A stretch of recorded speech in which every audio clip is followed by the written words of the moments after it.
So flying, I've been a pilot since I was about 24 years old, and I was trained by a wonderful gentleman who was a ex P-51 pilot in World War II.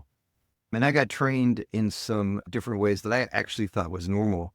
And when I got out to fly on my own after I got my private pilot's license, I realized that the stuff that I was doing wasn't so normal. So I ended up doing aerobatic flying for a number of years. And what happened is I was a pilot before I was a physician. And when you train as a pilot, there's some really important things that you do.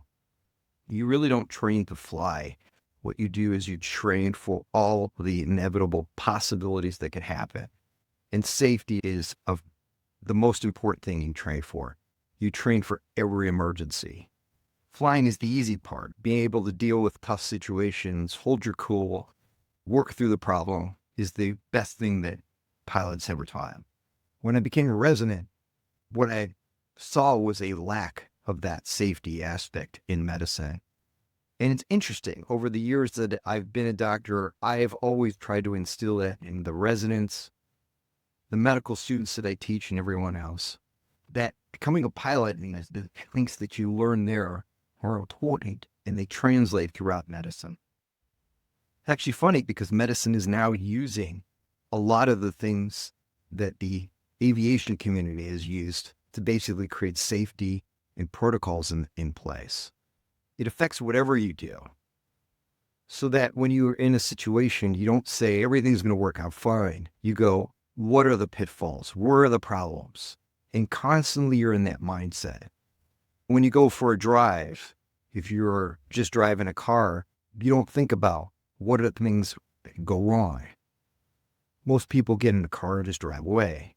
As a pilot, what you think of is at every point, what can go wrong and what am I going to do about it? Those same techniques translate wonderfully to surgery. You don't go into any surgery and think everything's going to go right. You're prepared for whatever could go wrong.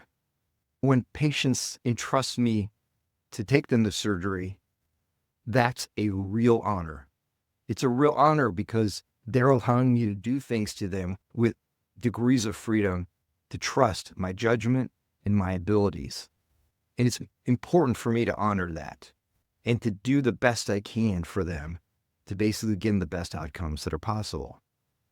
Likewise, I want to make sure that all of my patients are treated like I would like my family treated, with care, dignity, and respect, and also to be diligent about the possibilities that happen. Listen, surgery is a complicated thing. It should be done with people that are trained in doing that kind of work. Things can happen. Events can happen that you don't foresee. Being prepared for them is important. With the surgeries I do, the egg retrievals and such, it's always in the back of my mind. And although my patients may not see that, inside, I'm always thinking about that. And I think that's a really good surgeon. And I've told a lot of people becoming a pilot first and then becoming a doctor is probably the best type of physician you can ever have.